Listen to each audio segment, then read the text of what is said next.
आदित्याय विद्महे महातेजाय धीमहि तन्नो सूर्यः प्रचोदयात्। जय नारायण के नमस्कार, जय माता दी।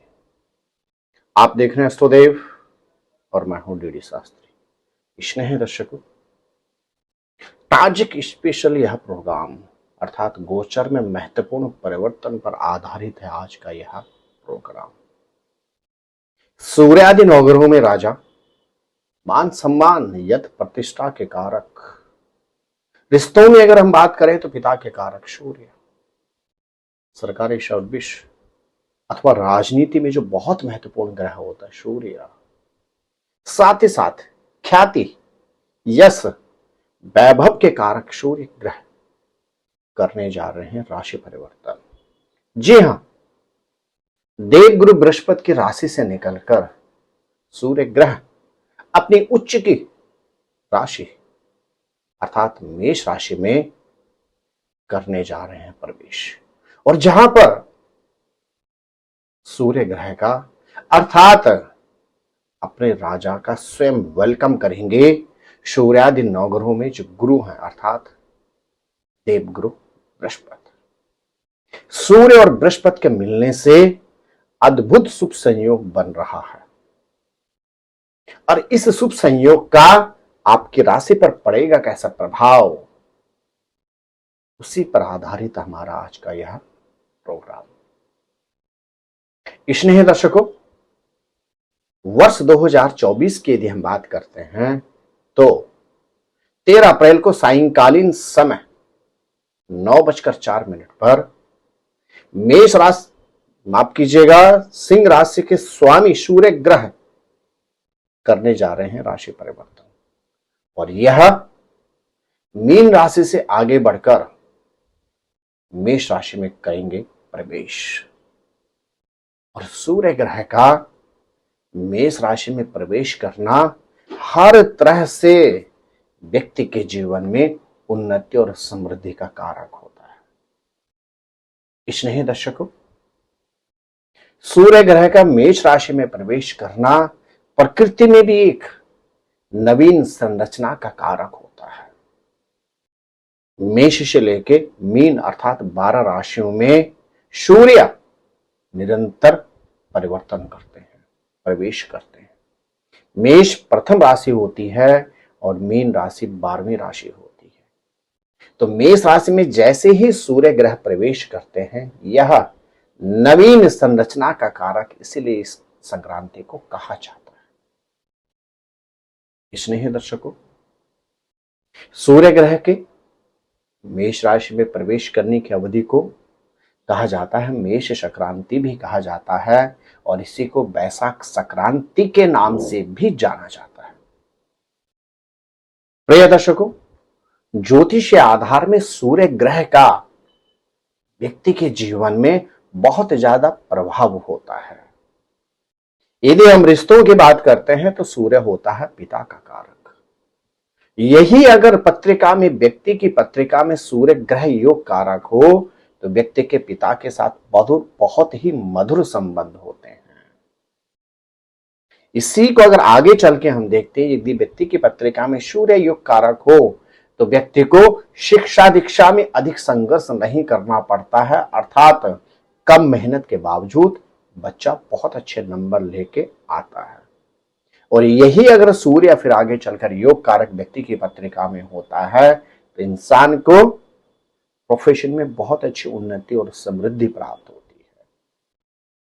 सूर्य यदि योग कारक हो तो व्यक्ति उच्च पद प्रतिष्ठा पर विराजित होता है, यहां तक कि गवर्नमेंट से संबंधित क्षेत्र में भी उच्च पद पर व्यक्ति अवश्य सुशोभित होता है। वर्तमान समय में हमारे देश के अंदर लोकसभा चुनाव चल रहे हैं। सूर्य राजनीति का कारक भी होता है। आपको बहुत से राजनेता मिलेंगे जो अचानक से राजनीति में आते हैं और अपना बहुत अच्छा वर्चस्व स्थापित कर जाते हैं। क्यों? क्योंकि उन लोगों की पत्रिका में सूर्य बहुत अच्छा होता है।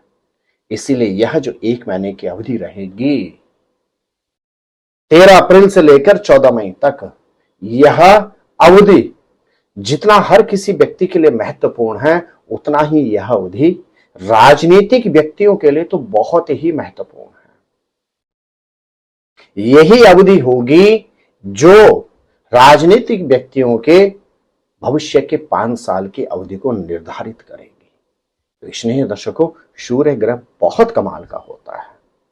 यही सूर्य ग्रह यदि व्यक्ति की पत्रिका में प्रतिकूल हो तो व्यक्ति के पिता के साथ संबंध खराब होते हैं, एजुकेशन में बहुत अच्छी सफलता प्राप्त नहीं होती है, सर्विस में दर दर की व्यक्ति ठोकर खाता है और अत्यधिक परिश्रम के बावजूद निम्न सफलता व्यक्ति को प्राप्त होती है। राजनीति के क्षेत्र में कहा जाता है व्यक्ति दरी और चटाई बिछाने के लिए और पोस्टर चिपकाने तक ही सीमित रहता है, उसको राजनीति में उच्च पद और प्रतिष्ठा प्राप्त नहीं होती है।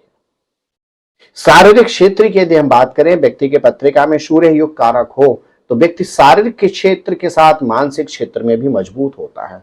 लेकिन यही सूर्य यदि व्यक्ति की पत्रिका में प्रतिकूल हो तो व्यक्ति को शारीरिक मानसिक प्रताड़ना का सामना भी करना पड़ता है।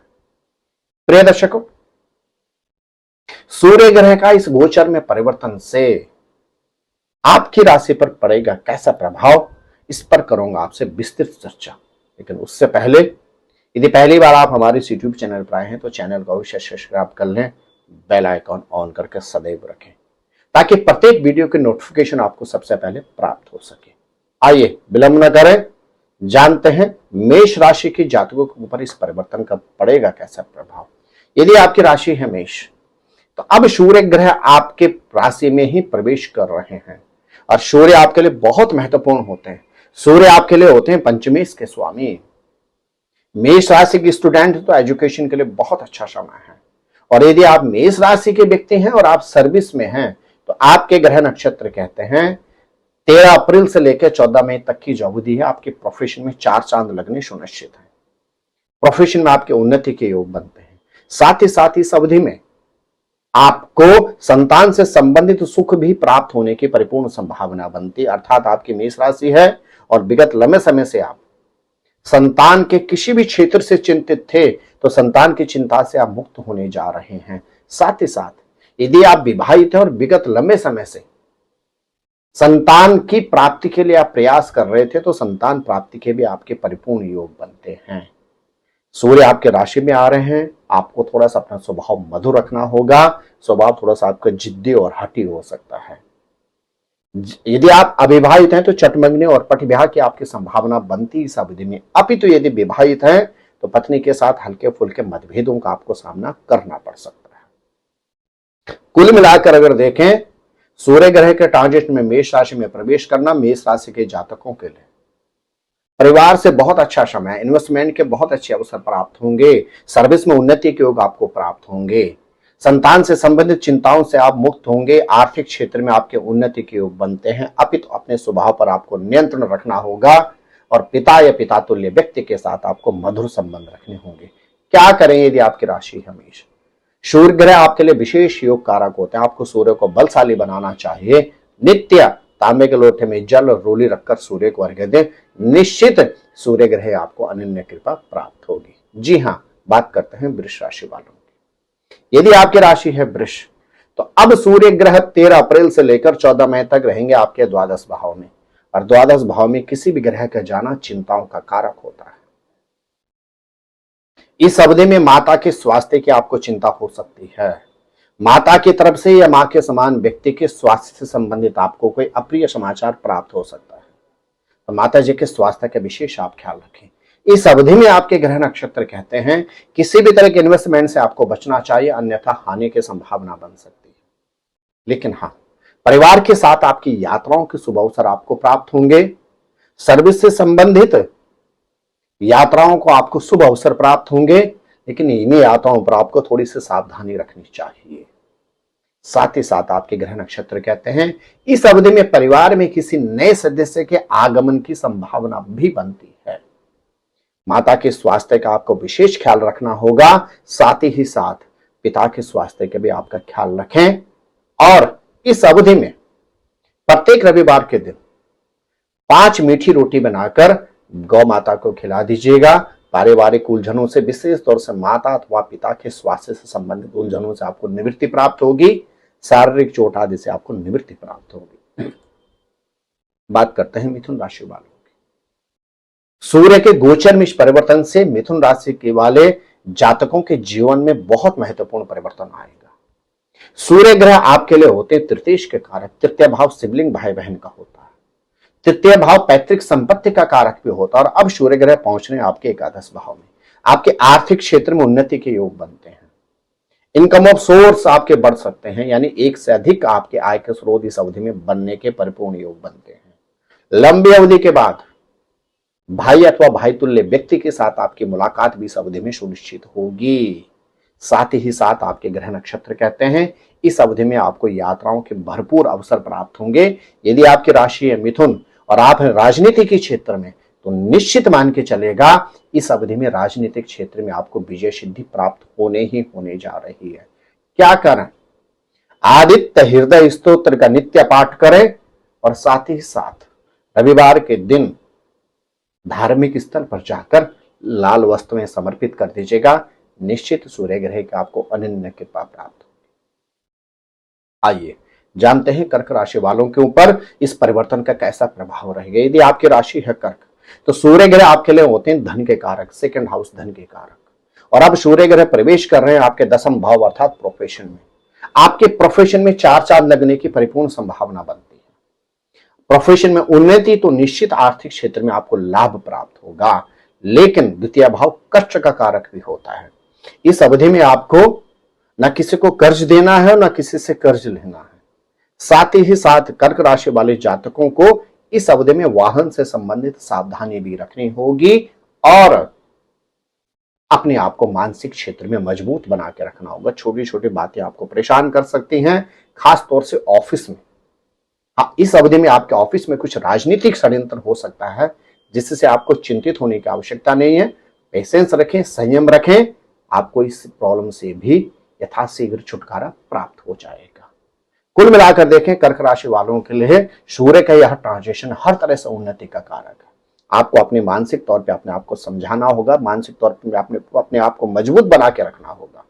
आपकी शनि की अष्टम ढैया चल रही है, वाहन से संबंधित सावधानी रखें, जल्दीबाजी में कोई निर्णय न लें। क्या करें? प्रत्येक रविवार के दिन सूर्य को अर्घ्य दें और सूर्य को अर्घ्य देने के साथ ही साथ मीठी रोटी बनाकर लाल कलर की गाय को खिला दीजिएगा। निश्चित आपको अद्भुत सूर्य ग्रह की अनन्य कृपा प्राप्त होगी। स्नेह दर्शकों, ग्रह नक्षत्र क्या कहते हैं? सिंह से लेकर मीन राशि वालों के, उसके लिए आपको करना होगा थोड़ा सा इंतजार। प्रिय दर्शकों, सूर्य ग्रह लगभग 1 महीने में राशि परिवर्तन करते हैं और जब सूर्य ग्रह राशि परिवर्तन करते हैं तो उस अवधि को कहा जाता है संक्रांति। 13 अप्रैल को इस वर्ष वैशाख संक्रांति है और इसी दिन सूर्य नारायण प्रवेश करेंगे देवगुरु बृहस्पति की राशि से आगे निकलकर देवगुरु बृहस्पति के साथ मेष राशि में प्रवेश करने जा रहे हैं। यह समय हर व्यक्ति के जीवन में बहुत महत्वपूर्ण परिवर्तन लेकर आएगा। जो आपकी राशि के अनुसार मैंने आपको बतलाया, आप रखते हैं थोड़ी सी सावधानी और करते हैं आप यह उपाय, तो निश्चित सूर्य ग्रह के नकारात्मक प्रभाव से आप अपनी पूरी तरह से प्रोटेक्शन कर सकते हैं। स्नेह दर्शकों, अगले वीडियो में आपसे किसी विशेष विषय पर फिर करूंगा चर्चा। तब तक आप स्वस्थ रहें, मस्त रहें, अपना ख्याल रखें और हाँ, हमारा चैनल अवश्य सब्सक्राइब करें। नमस्कार, जय माता।